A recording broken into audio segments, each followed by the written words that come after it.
So in this problem, we have a soccer ball being kicked with an initial velocity of 8.7 meters per second that leaves the ground at an angle of 37 degrees. So basically, we're given this vector right here, 8.7 with a theta of 37 degrees. It wants to know how high does it reach, how long is it in the air, and how far does it go. Because we know that anything you kick up like that is going to go up to the peak and then it's going to come down. And these two halves, regardless of how I drew them, are going to be completely symmetrical. The shape and the speed changes are all going to be the exact same both ways. So the first thing we have to do is list what we know in the x and y directions. And you might say, you've already got all the information. And this 8.7 isn't x or y, but we can use it. This is the initial velocity, and it's not in the x direction and it's not in the y direction. It's at 37 degrees. So we can use our vector knowledge in order to solve the initial velocity in the x direction and the initial velocity in the y direction. So we can do, if our initial velocity in the x direction is adjacent, we can do cosine of 37 degrees equals adjacent over hypotenuse. And we just keep the same units. Please make sure your calculator is in degrees. So for cosine of 37, you should get 0.7986 and then some. So our initial velocity in the x direction is 6.9. I like to keep more than enough digits just to make sure. We can see that I'm going to end up with two significant figures at the end, so I'm going to keep at least 3. So in the x direction, the initial velocity is 6.9 meters per second. And to do the y direction, that's opposite. So we do sine of 37, initial velocity in the y direction, divided by the hypotenuse. And you get 5.24.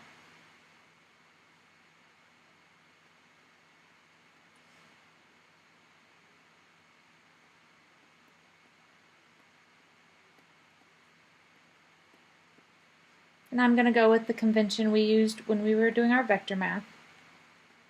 Those two directions are positive, so both of these values are positive. We know in the x direction that the acceleration is 0. So this velocity is initial and final and every velocity in between. But in this direction, we do have an acceleration. It's negative 9.8 meters per second squared. This wants to know what is the maximum height. So it wants to know this measurement right here. We know something about an object launched at an angle when it's right there.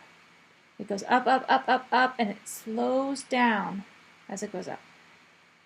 And right there at that peak, the final velocity is 0.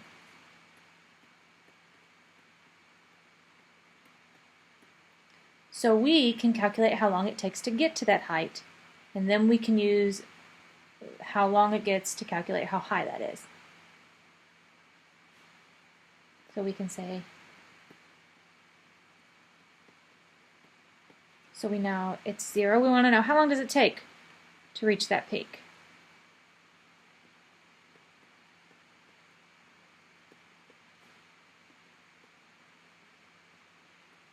And this math should be kind of familiar. We did versions of this before, just only dealing with one dimension at a time. So we could have just been talking about up and down when we threw something straight up in the air. Very similar problem, but now it's also moving in the x direction.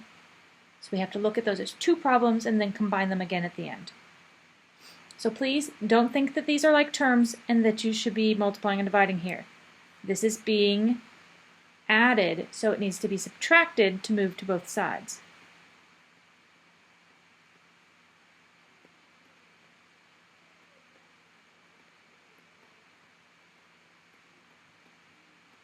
So now we can see we divide both sides by 9.8, and the two negatives will cancel each other out.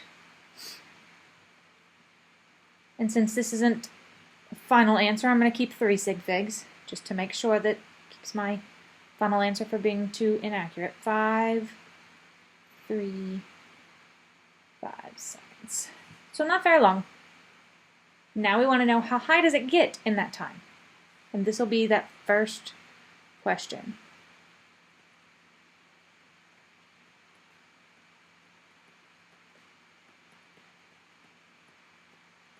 And remember, this is just the to peak. I'm going to make a little note here, because we're asked about time again later.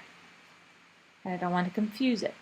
And since we're talking about how high it goes, we are talking about this direction, the y direction.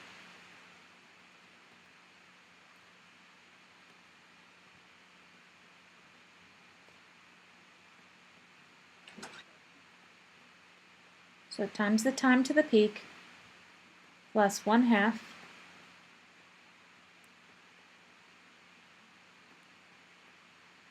times the time squared.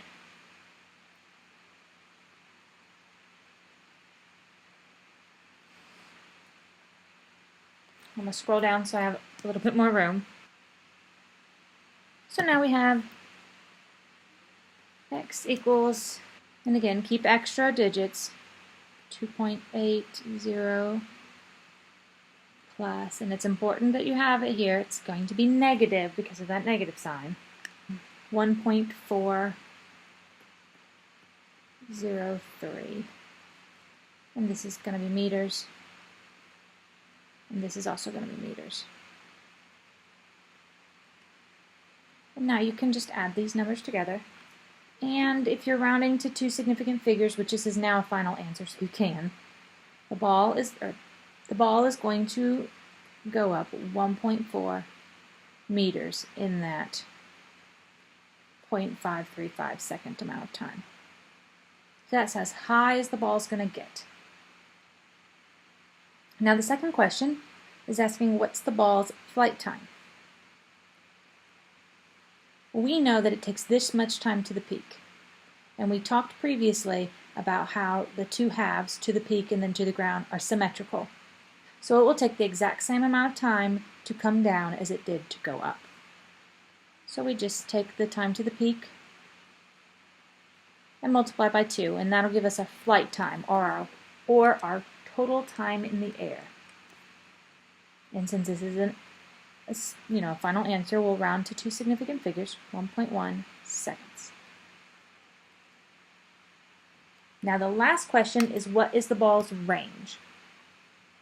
And that question is asking you about the x direction, about motion in the x direction. So we're only going to use stuff from this column, and we're going to use the entire flight time, because it doesn't stop moving in the x direction when the ball reaches its peak. It keeps going the entire time it's in the air. Remember, it would keep going in that x direction forever if there wasn't gravity to stop it and drop it to the ground.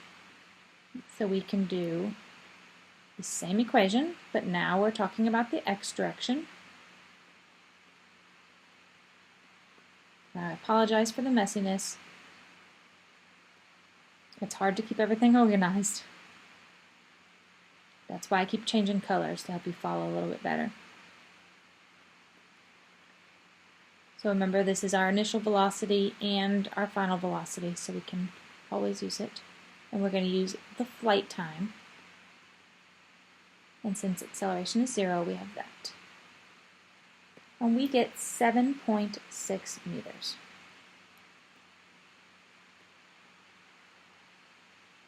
So our ball travels up 1.4 meters. We have this height is 1.4 meters. And this distance is 7.6 meters.